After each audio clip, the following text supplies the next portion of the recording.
Good morning students, welcome back to my YouTube channel Future Founder Academy. जैसा कि आप सब जानते हैं कि हमने 2 वीडियो बना चुके हैं, पार्ट 1 और part 2, chapter 2 central problems of an economy. Part 2 में मैंने आपको मिक्स इकोनॉमी के बारे में बताया था और आज पार्ट 3 में मैं आपको सेंट्रल प्लान इकोनॉमी और मार्केट इकोनॉमी के बारे में बताऊंगी, मिक्स इकोनॉमी के बारे में बताऊंगी। सॉरी, अब आज हमने सेंट्रल प्लान इकोनॉमी के बारे में जानेंगे। सेंट्रल प्लान इकोनॉमी नाम से ही पता चल रहा है बेटा कि जिसमें सेंट्रल गवर्नमेंट की चलती हो। किसकी चलती हो? सेंट्रल गवर्नमेंट की चलती है, उसे ही सेंट्रल प्लान इकोनॉमी बोलते हैं। Central plan economy is that economy in which decision relating to what and how much to produce. कि सेंट्रल प्लान इकोनॉमी वह इकोनॉमी है जिसमें डिसीजन लिया जाता है कि क्या और कितना और कैसे प्रोड्यूस करना है। This problems can taken by some central authority of the government. और ये जो प्रॉब्लम है, ये इसकी अथॉरिटी किसकी होती है? सेंट्रल अथॉरिटी होती है, और गवर्नमेंट की एक सेंट्रल अथॉरिटी होती है, उनको ये प्रॉब्लम दी जाती है। ठीक है, क्लियर? इतनी बात समझ में आ रही है बेटा? Also known as controlled economy and socialist economy. और इसी इकोनॉमी को हम कंट्रोल्ड एंड सोशलिस्ट इकोनॉमी के नाम से जानते हैं। इतना बात समझ में आए तो लाइक करना बच्चे।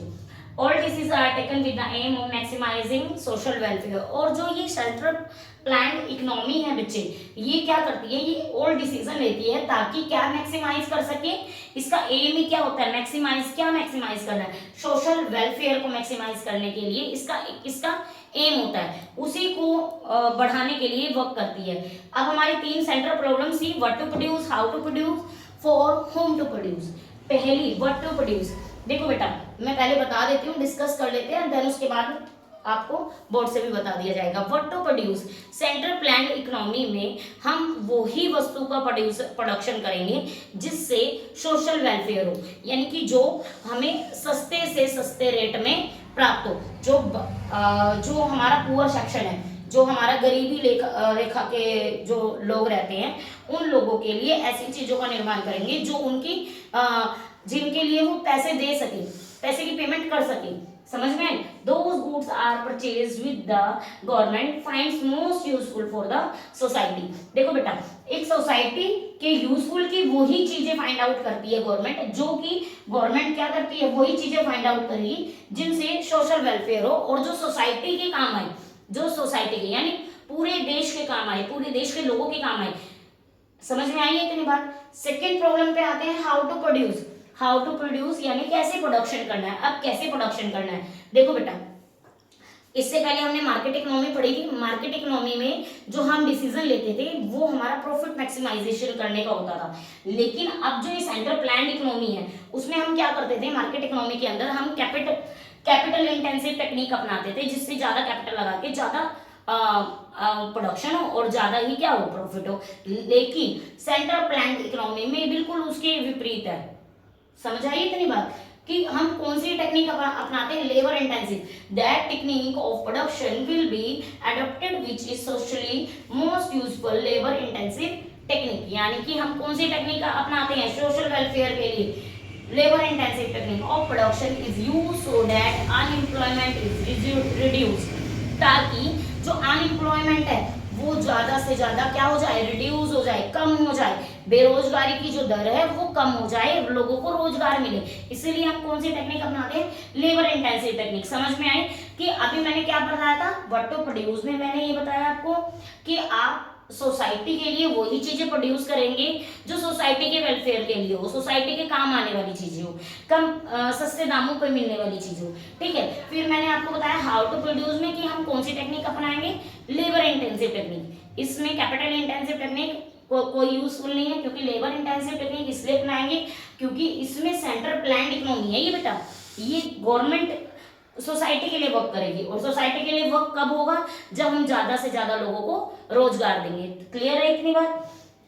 For whom to produce. अब हमें यह किसके लिए उत्पादन करना है? अब तक मैंने इतनी सारी बातें बताई आपको, उससे आपको क्लियर हो ही गया होगा कि हम कौन से सेक्शन के लिए प्रोडक्शन करते हैं। हम पुअर सेक्शन के लिए करते हैं। हमारी सोसाइटी का जो पुअर सेक्शन होते हैं उसके लिए हम प्रोडक्शन करते हैं। Goods and service are produce for the poor section of the society. यानी कि हम अपनी सोसाइटी के लिए जो हार्वेस्टिंग के लिए जो लोग अपने फूड के लिए, अपने हार्वेस्टिंग के लिए जो लोग फाइट करते हैं, खाने वाली चीज़ों के लिए भी लोगों को लड़ना पड़ता है, उनके लिए वो भी चीज़ें बहुत खरीदना बहुत मुश्किल हो जाता है। तो हम क्या करते हैं उन लोगों के लिए सेंट्रल प्लान्ड इकोनॉमी क्या करती है, सेंट्रल प्लान्ड इकोनॉमी में बेटा हम उन्हीं चीज़ों का उत्पादन करते हैं जो हमारी सोसाइटी पुअर सेक्शन के लिए हम चीज़ों का उत्पादन करते हैं। क्लियर है, समझ में आ रही है इतनी बात। अब एक बात समझना, जो सेंट्रल प्लान्ड इकोनॉमी है ना वो क्या करती है, सेंट्रल प्लान्ड इकोनॉमी के अंदर आपने कभी सुना है राशन की दुकानें, है ना, राशन की दुकानें, वो वाली दुकानें नहीं जिनसे हम राशन खरीदने जाते हैं, वो दुकानें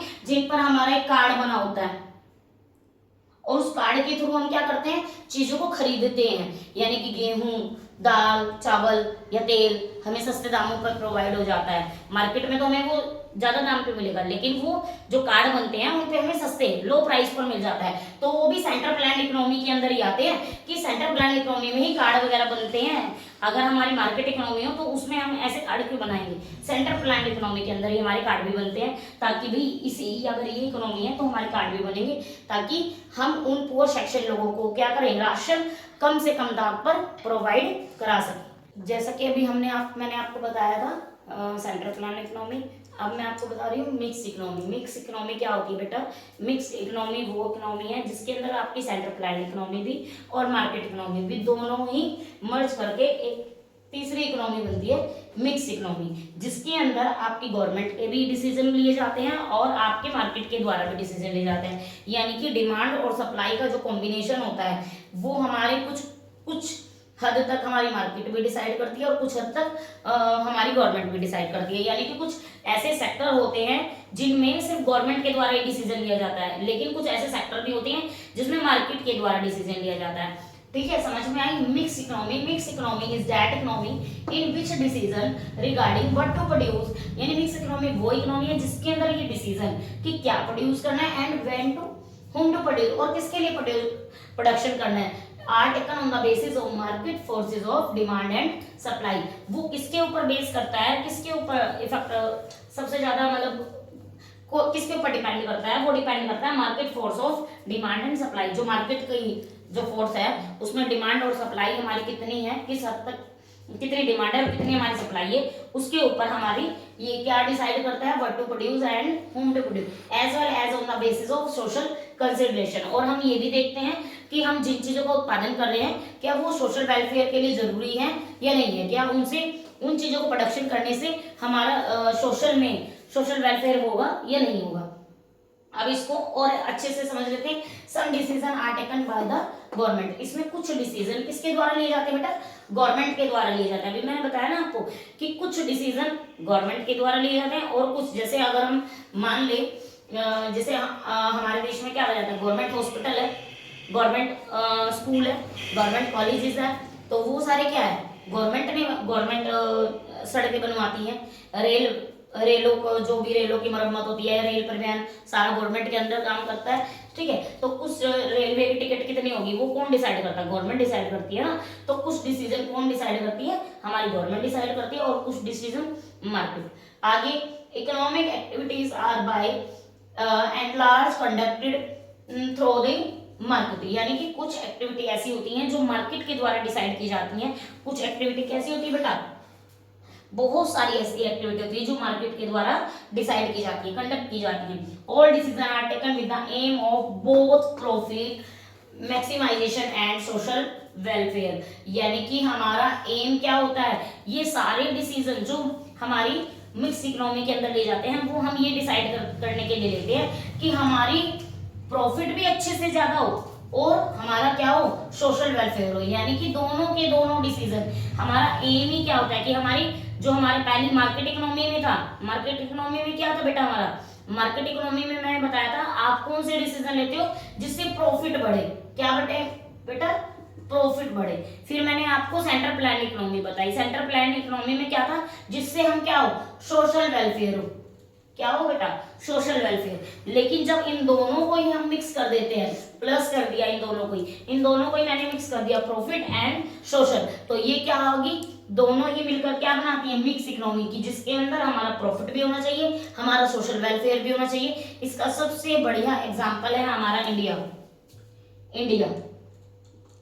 जो भारत देश है इसके अंदर मार्केट इकोनॉमिक्स इकोनॉमी पाई जाती है। जो भारत देश है इसके अंदर कौन सी इकोनॉमी पाई जाती है? Mix economy. हमारे देश में रेलवे की टिकट कौन डिसाइड करता है? हम डिसाइड थोड़ी करते हैं, या कोई टाटा अंबानी हो वो डिसाइड करते हैं, नहीं, उसको कौन डिसाइड करती है? गवर्नमेंट डिसाइड करती है। लेकिन अगर मार्केट में एक पार्ले का बिस्किट का पैकेट है, उसका प्राइस, उसका 5 रुपए प्राइस है, 10 रुपए प्राइस है, 4 रुपए है, 3 रुपए, 2 भी है, जो भी है, उसका प्राइस कौन डिसाइड करता है? वो मार्केट डिसाइड करती है। ठीक है, तो कुछ डिसीजन गवर्नमेंट के द्वारा लिए जाते हैं और कुछ डिसीजन मार्केट के द्वारा। समझ में आई इतनी बात? अब तक मैंने आपको इस चैप्टर के अंदर कुछ चीजें बहुत अच्छे से क्लियर कर दी हैं। मैंने पहले पार्ट में आपको बताया था कि हमारा central problems of an economy क्या होता है। देन मैंने उसके बाद आपको बताया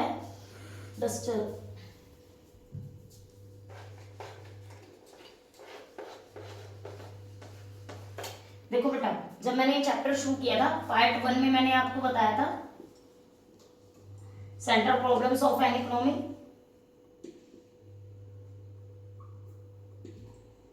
फिर मैंने पार्ट 2 में आपको बताया, और पार्ट 1 में मैंने केस कि इसके कारण क्या है, सेंट्रल प्रॉब्लम्स के कारण क्या है, क्यों होती है, राइज होती है। फिर पार्ट 2 में मैंने आपको बताया कि हमारी जो 3 इकोनॉमी है, 3 इकोनॉमी पाई जाती हैं, कौन कौन सी?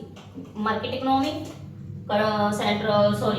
मार्केट इकोनॉमी, मिक्स इकोनॉमी और सेंट्रल इकोनॉमी। अब इन इकोनॉमीज के अंदर हम जो क्या किस किस तरह तीनों प्रॉब्लम को सॉर्ट आउट करेंगे। ठीक है, पार्ट 2 में मैंने आपको कौन कौन सी प्रॉब्लम्स है, प्रॉब्लम्स के नेम बताए थे ना बेटा, कि what to produce and how to produce, for whom to produce.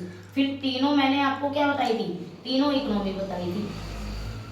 और इन इकोनॉमी में मैंने आपको सेंट्रल प्लान इकोनॉमी भी बता दी, मार्केट इकोनॉमी बता दी, और मैंने अब आपको मिक्स इकोनॉमी भी बता दी। पार्ट 3 में हमारी होगी। अब इसके बाद इस चैप्टर में जो भी चीज बचती है वो मैं आपको पार्ट 4 में बताऊंगी। ठीक है, और अगर कोई चीज आपकी मिस हो गई है, आपको समझ नहीं आई है, आपको और अच्छे से क्लियर करवानी है, या कोई क्वेश्चन ऐसा क्वेश्चन है जो आपको जानना है या पूछना है, तो आप मुझे मैसेज कर सकते हैं, मेरी कमेंट कर सकते हैं मेरे YouTube चैनल पर, और मैं ताकि आपको उस क्वेश्चन का आंसर बहुत अच्छे से बताऊंगी। अगर आपको सब कुछ बहुत अच्छे से समझ में आया हो तो मेरे चैनल को लाइक और सब्सक्राइब करना ना भूलें।